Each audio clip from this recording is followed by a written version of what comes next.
안녕하세요. MXN 재팬에서 일본 비즈니스를 재밌게 탐구해보자 라는 시리즈로 두 번째 게스트를 모시고 일본 사업, 일본 비즈니스에 대해서 얘기하는 시간을 가져보도록 하겠습니다. 오늘은요, 여러분 아마 일본을 대표하는 영상이나 사진이라고 하면은 제일 먼저 떠오르시는 곳이 있을지도 모르는데요. 유동인구가 어마어마하게 많고 커다란 사거리, 오거리인데 거기에 한꺼번에 이제 신호등이 파란불이 들어와서 사람들이 한꺼번에 건너는 장관이 연출되는, 일본에서는 시부야의 스크램블 교차로라고 합니다. 스크램블 교차로에서 오른쪽 위, 방향에 따라서 좀 다르겠지만 은색 실린더 건물에 위에 커다랗게 109라고 하는 숫자로 된 간판이 있는 건물이 있습니다. 이게 일본에서는 가장 유명한 특히 이제 굉장히 젊은 세대들이 10대, 20대가 가장 좋아하는 패션 백화점이라고 봐야 되겠죠? 업태로서는 그런 건물이고요. 일본에서는 시부야 109 이치마루 큐. 사실은 이 109는 도쿄 그룹이라고 하는 굉장히 커다란 철도 회사를 갖고 계시는 어떤 그런 그룹의 산하의 회사이고요. 도쿄 그룹도 철도 회사지만 우리가 알고 있는 도쿄 플라자라든가 도쿄 백화점이라든가 시부야 근처를 중심으로 굉장히 많은 유통시설들을 갖고 있는데, 그 중에 10대, 20대 고객을 타겟으로 하는 어떤 그런 유통시설의 어떤 대표주자라고 볼 수 있는 게 이제 시부야 109, 시부야 이치마루 큐라고 하는 곳입니다. 그곳에서 건물이나 업체 설명을 길게 했는데, 그곳에서 디렉터로서 새로운 어떤 컨텐츠나 아니면 새로운 브랜드를 발굴하는 브랜드 발굴 컨텐츠 디벨로프 업무를 총지휘하고 계시는 최유리님을 모시고 오늘 재미있는 얘기를 좀 나눠보도록 하겠습니다. 오늘 너무 반갑습니다. 반갑습니다. 네네네.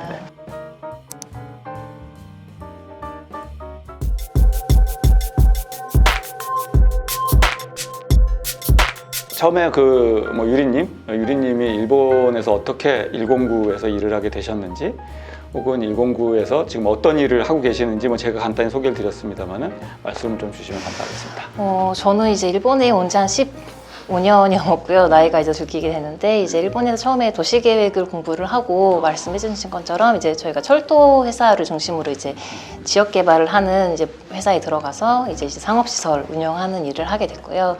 이제 그 중에 많은 건물 중에 하나가 이제 시부야 109여서 제가 109를 이제 담당하게 된 거는 한 지금부터 6년 전 정도부터인 것 같아요. 그래서 이제 그때부터 운영을 하게 되고, 이제 말씀해 주신 것처럼 이제 새로운 브랜드의 이제 발굴이나 이제 콘텐츠 협업, 이제 안건 등을 이제 주로 담당을 하고 있습니다. 네. 사실 109도 요즘에는 유통시설 자체가 콘텐츠를 중심으로 한 어떤 그런 체험의 공간, 이런 것들을 제공하는 형태로 바뀌고 있잖아요. 리테일의 어떤 역할에 국한되지 않고, 109 같은 경우는 지금 콘텐츠 담당하고 계시니까 어떤 부분이 조금 요즘에 많이 강화가 되고 있나요? 사실은 일본은 아직까지는 한국에 비해서 이제 오프라인이 강세인 나라여서 저희도 이제 온라인 시장에 뒤처지지 않게 이제 어떻게 쇼핑몰 운영을 하나 고민을 많이 하고 있는데, 요즘은 저희가 시즌별로 이제 큰 아티스트나 이런 컨텐츠랑 협업을 함으로써 이제 시즌 프로모션을 정기적으로 하고 있고요. 이제 그런 걸로 발생한 팝업 스토어나 이제 시즌 비주얼이나 이런 거를 바꿔가면서 늘 이제 새로운 컨텐츠를 제공을 하려고 하고 있어요. 항상 변화하지 않으면 사실은 일본 시장도 엄청나게 서로 격전지어가지고 아이디어를 계속 내고 새롭게 변신하는 모습들을 고객들한테 보여주지 않으면, 또 오늘 주제가 사실은 이제 일본의 MZ세대, 그러니까 일본의 젊은이들에 대해서 얘기해 보자고 하는 부분인 건데, 사실 세계 어느 나라 젊은이들과 똑같이 일본도 쉽게 변화하지 않은 것, 그 다음에 고루한 것에 대해서는 좀 거부감이 있어서 도태될 수가 있어가지고 굉장히 중요한 역할을 지금 담당하고 계신 것 같아요, 회사에서. 네, 그렇게 되면 좋겠네요. 네. 참고로 저는 X세대인데 이 세대라는 얘기를 X세대라든가 MZ라든가 아니면 이런 얘기들을 사실은 일본에서는 아주 많이 듣지는 않았고요, 한국처럼. 일본 같은 경우는 사실은 유명한 세대가 앞서에서 두 개가 있었던 것 같아요. 그래서 첫 번째가 되게 옛날 얘기인데 단카이 세대라고 하는 세대가 있었습니다. 이 단카이 세대는 이른바 일본이 이제 패전을 했죠, 1945년에. 패전 이후에 전후에 태어난 세대들이 있어요. 이 전후에 태어났기 때문에 어떻게 보면 좀 이렇게 전쟁통을 벗어나면서 굉장히 이제 좀 자유로움이라든가 아니면 그때부터 일본이 굉장히 많이 그 물질적으로 풍요로워지면서 버블을 맞이했는데 그런 부분들을 거의 그냥 흡수하면서 굉장히 자유롭고 문화적인 여러 가지 것들을 향유하는 세대가 사실 단가의 세대라는 세대가 있었고, 그 다음에 유명한 세대가 유토리 세대라고 하는, 그래서 유토리 세대 같은 경우는 1900 아마 그 80년대 중반 정도일 겁니다. 80년대 중반부터 2000년대 초반 정도에 태어난 사람들인데, 일본이 사실은 이제 선진국을 표방하면서 버블의 한 가운데에서 교육 제도에 대해서 대대적인 개편을 한번 합니다. 그래서 일단 수업 일수를 확 줄였고요. 줄인 이유는 이제 많이 뛰어놀아야 된다 뭐 이러면서, 그리고 사실은 유토리라고 하는 말이 뭐 한국도 이제 옛날 분들은 유도리가 있어야 된다 뭐 이렇게 얘기하는데 그 유도리가 유토리거든요. 그래서 조금 여유가 있거나 아니면은 조금 이제 뭐라고 그럴까요? 뭐 어떻게 보면 약간 느슨한 부분들, 뭐 이런 부분이지만은 굉장히 자유로움을 즐기고 자율이 중요하고 뭐 이런 것들을 굉장히 강조했던 교육을 받은 세대인데, 오히려 일본에서는 유토리 세대들은 굉장히 뭐라고 그럴까? 의욕이 없다든지 상향심이 부족하다든지 뭐 알아서 뭔가를 하려고 하지 않는다든지라는 식으로 약간 좀 폄하되는 어떤 그런 표현으로 많이 쓰이고 있는 것 같아서, 오늘은 좀 Z세대 1990년대 말에 태어나서 그 다음에 지금 뭐까지 있는 그래서 한 25세를 전후하는 어떤, 일본은 사실 Z세대라고 하죠. 이제 MZ라고 하면 이제 80년대부터 이제 2000년대까지 너무 폭넓기 때문에 보통은 이제 Z세대를 요즘은 많이 표현을 하는 것 같고,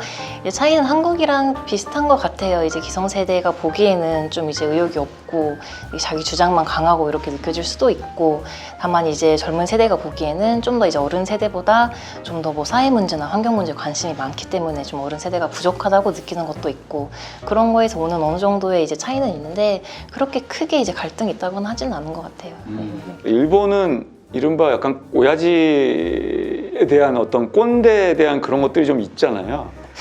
그렇죠. 근데 이제 우리나라처럼 이제 꼰대를 대놓고 까진 지적하거나 않지. 하진 않고요. 네, 어느 정도 그 부분은 한국보다는 좀 많이 어우러지는 것 같아요. 네. 그래서 일본 사람들이 어떻게 보면은 그 윗세대에 대해서 한국보다는 훨씬 더 반감이 좀 적지 않나? 뭐 이런 생각이 사실 좀 들더라고요.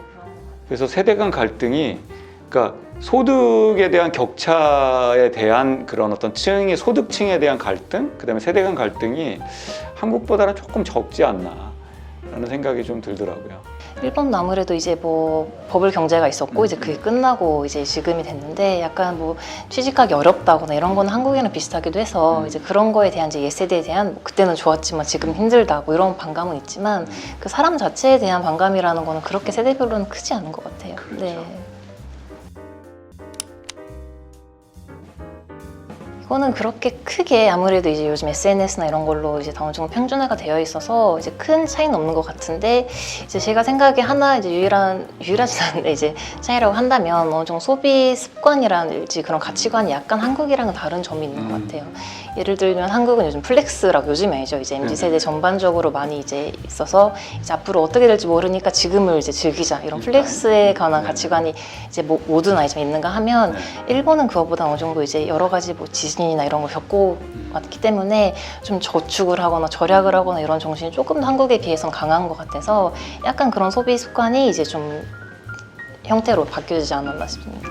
그게 사실은 뭐 Z세대에 국한된 얘기는 아닌 것 같고, 그 일본인과 한국인의 어떤 전체적인 차이에서 기인하는 부분도 있는데, 사실은 일본인들이 제일 중요한 마케팅적인 키워드가 두 개가 있는데요. 안전이나 안심이거든요. 예. 그래서 안전을 굉장히 강조하고, 그 다음에 이건 안심하셔도 됩니다라고 하는 이 두 가지 것을 강조하는, 근데 그것들이 그냥 Z세대에게도 이어져서 나타나고 있지 않나라는 생각이 드네요. 네. 이거는 요즘은 이제 특히 Z세대에 대한 마케팅이 엄청 많죠. 그래서 SNS가 이제 막 인기를 끌었을 때는 이제 뭐 해시태그 뭐 이런 것도 너무 많이 있었고, 틱톡에서 뭐 무슨 챌린지가 유행하듯이 그런 SNS를 이용한 마케팅은 너무 많았던 것 같아요. 그리고 요즘은 이제 한국 브랜드로 중에서는 이제 삼성의 갤럭시 핸드폰이 이제 일본에서도 이제 많이 마케팅을 진행을 하고 있는데, 삼성의 갤럭시 같은 경우는 이제 하라주쿠라는 젊은이들이 많이 있는 동네에 이제 플래그십 스토어를 엄청 크게 내서 이제 거기가 세계 최대 규모라고 하는데, 이제 핸드폰을 판매하는 게 아니라 그 공간을 즐길 수 있는 공간으로 만들어서 이제 거기서 특히 젊은 층을 중심으로 뭐 방탄소년단이나 이런 아티스트를 기용을 하면서 이제 그런 공간을 만들어낸 게 되게 성공적인 것 같아요. 그래서 이제 핸드폰뿐만이 아니라 이제 패션이랑도 융합을 해서 이제 일본의 TGC라는 도쿄 걸즈 컬렉션이라는 게 있는데, 거기에 이제 갤럭시를 활용한 이제 패션쇼를 이제 일본 브랜드랑 협업을 해서 진행을 한다거나, 저희 이제 시부야 109에서도 같이 진행을 한다거나 해서 뭔가 그 상품에 대한 가치뿐만이 아니라 그거랑 이제 추가적으로 융합을 할 수 있는 다른 컨텐츠랑의 조합이 되게 신선하고 반응이 좋았던 것 같아요. 레트로가 Z세대의 어떤 감성과 맞닿아 있다고 한다면 뭐 다른 사례들도 좀 있었죠, 일본에서. 아무래도 이제 Z세대는 이제 거의 10대부터 스마트폰을 쓰기 시작하던 세대여서 이제 뭐 스마트폰으로 사진 찍는 게 이제 당연한데, 이제 그런 세대들이 보기에는 예전에 저희가 쓰던 이제 디지털 카메라나 이제 폴라로이드 카메라 뭐 이런 것들이 되게 신선하게 다가온다고 해요. 필름 카메라라든지. 네, 그래서 이제 후지필름 같은 경우에는 이제 폴라로이드 카메라의 체키라고 하는 거를 이제 다시 이제 마케팅을 하면서 이제 주목을 받았었고, 이제 필름 카메라 이거는 좀 몇 년 되긴 하는데 이제 으츠른데스라는 이제 일회용 카메라죠. 이제 그런 거를 다시 이제 마케팅을 해서 되게 인기를 끌었죠.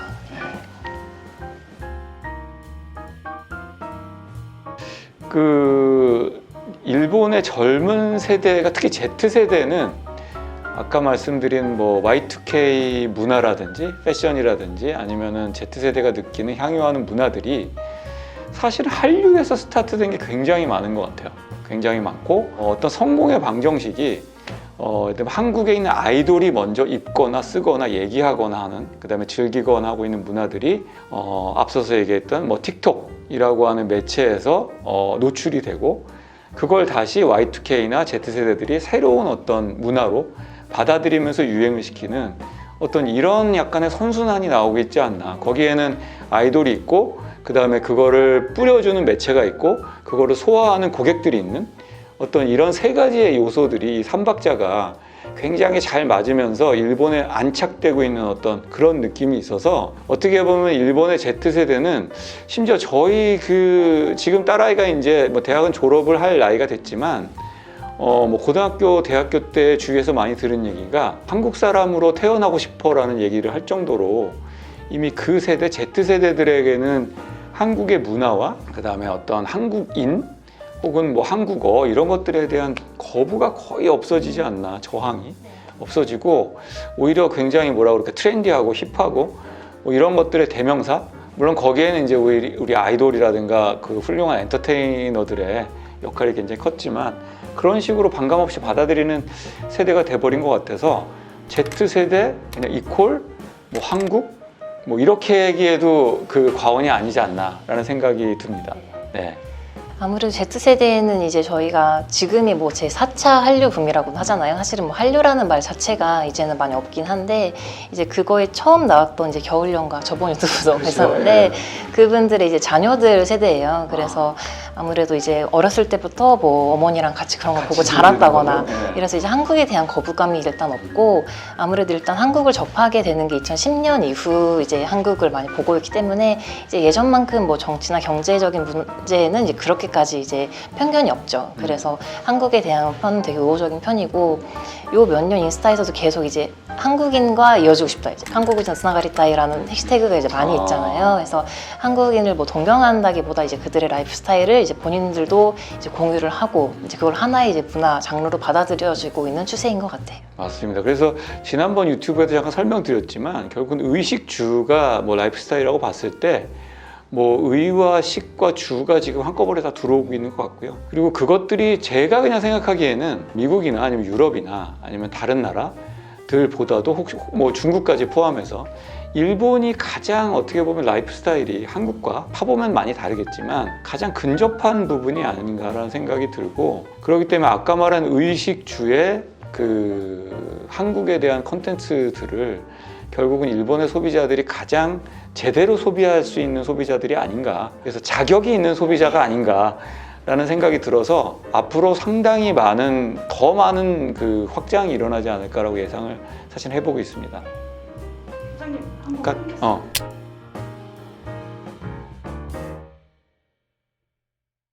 구독, 좋아요, 알림 설정이 어떻게 했지? 이렇게 하는 구독, 좋아요인가? 구독, 좋아요, 알림 설정에 손 뭔가를 해야 되는 것 같은데